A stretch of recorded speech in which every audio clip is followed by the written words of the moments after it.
Welcome to St. Lucie West K-8 School's virtual open house.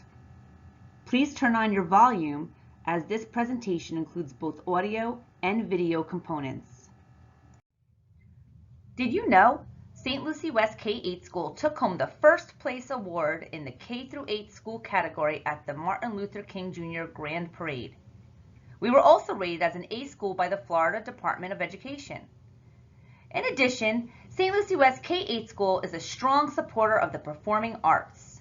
Last year, our drama department presented the production of Once on the Island. We offer a band program which is second to none.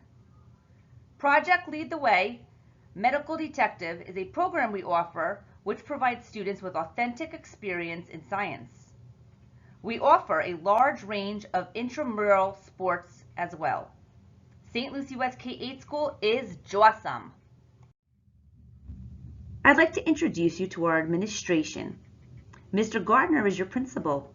Mrs. Morgan is our assistant principal who oversees grades K through 5, and Dr. Monroe is our assistant principal who oversees grades 6 through 8. Hi everyone, I'm Mrs. Mazzo. I'm the middle school counselor. Today I want to show you how to read and navigate your schedule, and I'd like to give you a quick tour of the school. You'll see all of our staff and teachers wearing these masks this year. So when you see somebody with that on, you'll know that you can go to them and they will help you along to find your classes and answer any questions you might have. I look forward to a great year, so let's go and check out what the school looks like. Hi, I'm Mrs. Skinner. I'm the elementary guidance counselor here at St. Lucie West K-8. That means that I work with students in grades kindergarten through 5th grade. It's going to be a great year. I know that it's going to be a little different than what people are used to.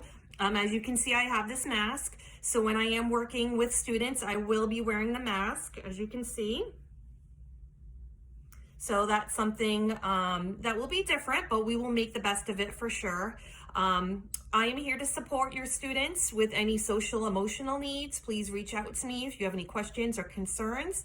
I also set up and organize any meetings if you suspect that your child has some academic issues that you need addressed. So you can absolutely reach out to me and I can get those meetings set up and we can discuss what services and what plans we have in place for students that need some extra support, whether it be behavioral or academic. And my email address can be found on the school website, as well as my phone number and extension. So again, feel free to reach out if you have any questions or concerns. Again, it will be a different year, but we're here to support and help in any way that we can. We support students that are virtual learning as well as that are on our campus. So even if your student is learning virtually, if you need some support or you have any questions, please feel free to reach out. Thank you. Here's a photo of Building 1. You'll find the middle school clinic here, the attendance office, our middle school ESE specialist, and the school counselors. You'll also find Mr. Gardner and Dr. Monroe's offices here as well. Now, you might be wondering what your classes will be. A typical schedule has 7 periods. Every student will have 4 core classes. These are ELA, or English Language Arts, Math, Science, and Social Studies. Plus, you'll get 1 elective per semester. You're probably thinking why I named 5 classes but told you that there are 7 periods. That's because 2 of your core classes will be a double block, which means that you'll get 2 periods with the same teacher back to back. For instance, you might have ELA period 1 and creative writing period 2, but it'll be with the same teacher. You will also have a second double block of one of your other core classes, but that depends on your specific schedule. So let's go ahead and take a look at a schedule. Here's an example of a 6th grade schedule from last year. In this red circle, you'll see your homeroom number. The first number of your homeroom is the same as the building that it's located in. On this schedule, the homeroom starts with the number 6, which means that it's located in building 6. So, if your homeroom starts with an 8, that means it's in building 8. If it starts with a 7, that means it's in building 7, and so on. Okay, now let's take a look at this purple rectangle. Here you'll see all of your room numbers.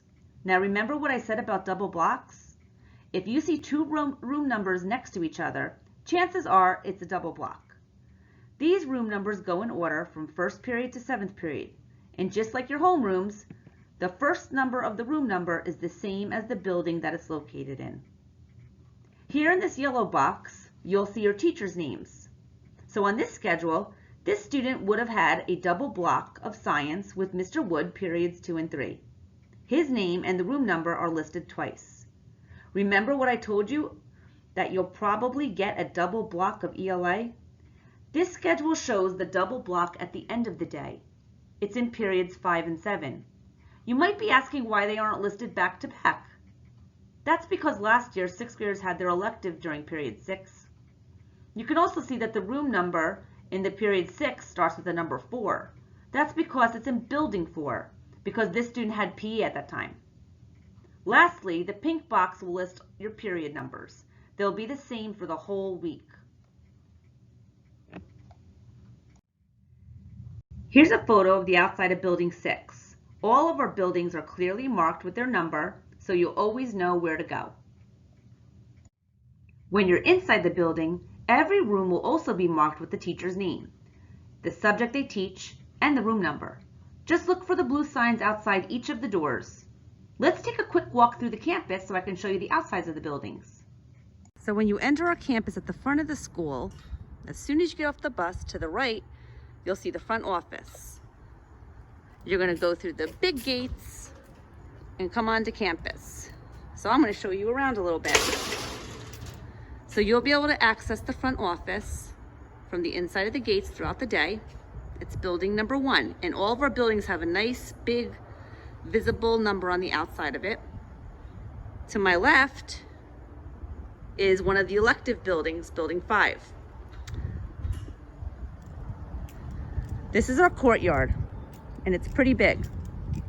And you could see the numbers of the buildings. So to the left, that building's building 8. The next one's building 7, and the one after that is, you guessed it, building 6. To the right here is our cafeteria. And on this side of the cafeteria in building 2 is our band room. And you can get to the band room right up these stairs. If you take this straight to the very end, you'll see PE, our gymnasium. So as I said, that's building 8. That's where the 8th graders are, and some of the 6th graders do have classes in that building. This is building 7, where the 7th graders are.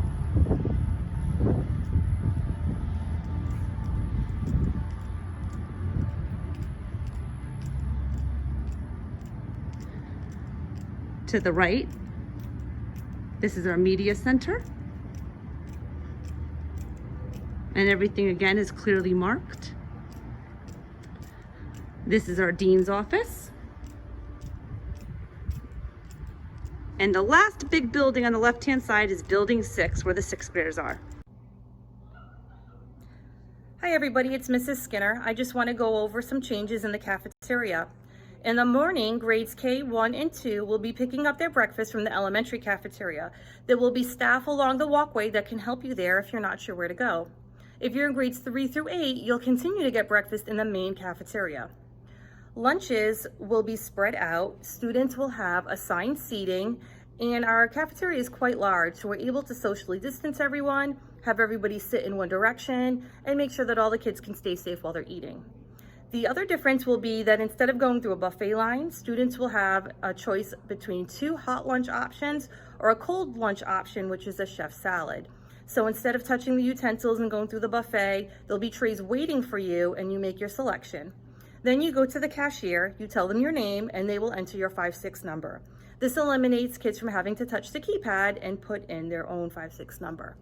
This year, we're asking that all families go to the school board website and complete the meal application. You will see it right on the main school board page. And again, this year, we're asking that everybody take just a few minutes to go on and get that application completed. So at this time, I'm going to show you what the cafeteria looks like for those that are new or the kindergarten students that have not been here before. This is the cafeteria. You'll see traditionally there were buffet lines, but it's going to be a little bit different this year, the way that food's distributed. Here's our cash registers when you're ready to check out. And then you can see we have a very large cafeteria with lots of room to socially distance and spread the students out. Now for elementary, your child will continue down the path till you come to the hybrids. We have a fence here during the day.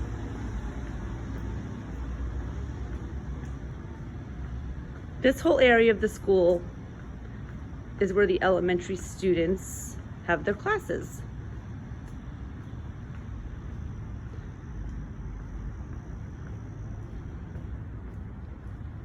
We have the 5th grade section.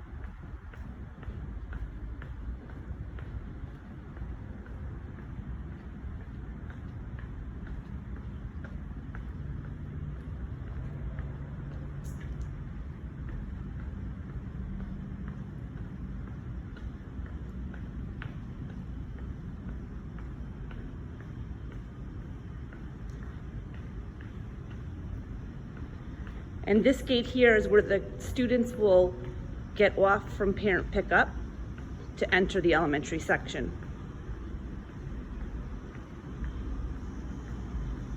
Over here is our elementary PE.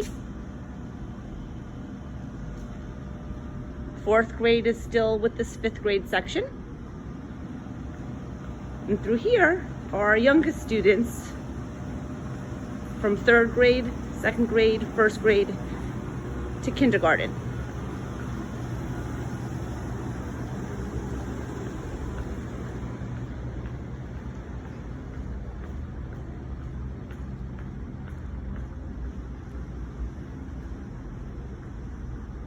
So the 3rd grade section is down there.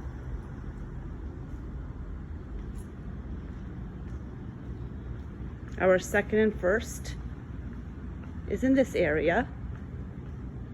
And let's go look at some of the kindergarten classrooms.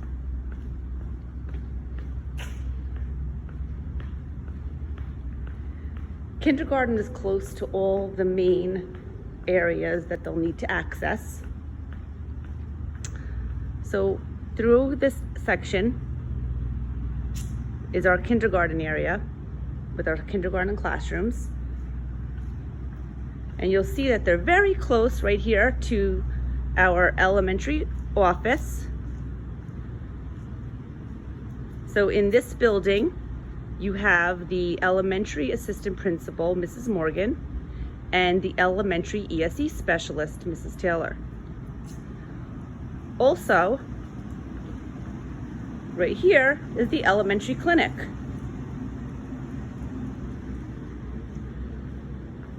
If you turn this direction, you'll see the playground. What fun. If you are a car rider, you will be dropped off in our parent pickup loop. It'll take you all the way around. On the right-hand side, you'll come to Building 5, Building 8, Building 7, and lastly, Building 6. And at the very end is where the elementary students will enter. If you're going to the cafeteria, you'll take the walkway straight back to the cafeteria.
The elementary students will be at this end of the parent pickup loop. They'll come through the big gate here, and staff and teachers will be here to assist students and show them where to go.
I'm going to talk with you quickly about mask safety. When you have a mask on, use the ties or loops when you're taking your mask on and off. So you want to put it on and you want to take it off.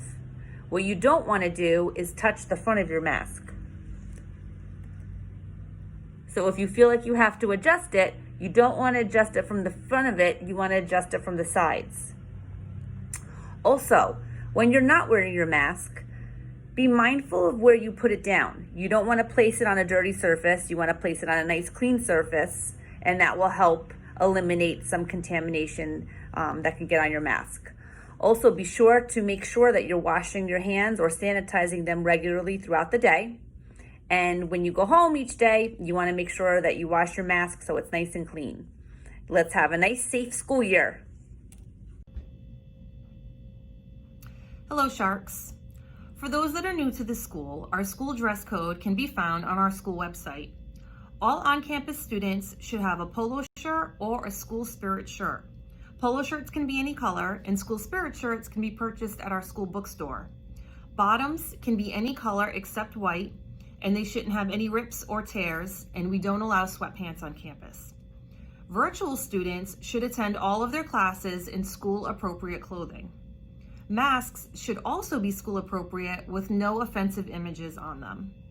Lanyards are a useful way for helping students keep track of their mask and also help keep their mask clean. We are providing lanyards for all students grades K through 5. If you have any other questions or you're still not sure about what's appropriate for school, please feel free to call the front desk and we'll answer all of your questions. Thank you. Remember to bring a water bottle to school. Students will be giving opportunities to refill their water bottle at our hydration stations. Here at St. Lucie West K-8 School, we offer a wide range of clubs, teams, and activities to suit all students' interests. Your school counselors are here to help. We provide an array of services to students, which include group counseling, SEL, social emotional learning training, one-on-one individual school counseling, and check-ins. Should your child be in need of mental health counseling services, your child's school counselor can refer you to one of our partner agencies. Hi, I'm Miss Morgan. I'm the health aide here at St. Lucie West K-8 for the 6th to 8th grade students. If you take daily meds, you're going to come in here and take them. If you're feeling sick, you're also going to come in here and take them. But remember, if you're feeling sick, stay home. Do not come to school sick. Also, no shots, no school. 7th graders need a Tdap booster and kindergartens need full complete shot records along with their physical. This is Robin McMillan. She is the health para down for kindergarten through 5th. Hi. If you're sick, you'll go see her. Same rules apply in both clinics. You can access the District Safety Protocol video by clicking this link. So remember, the teachers and staff are all here to help you and answer any questions you might have. And on behalf of all the teachers, staff, and administration, we look forward to a new and exciting school year with you. Go Sharks!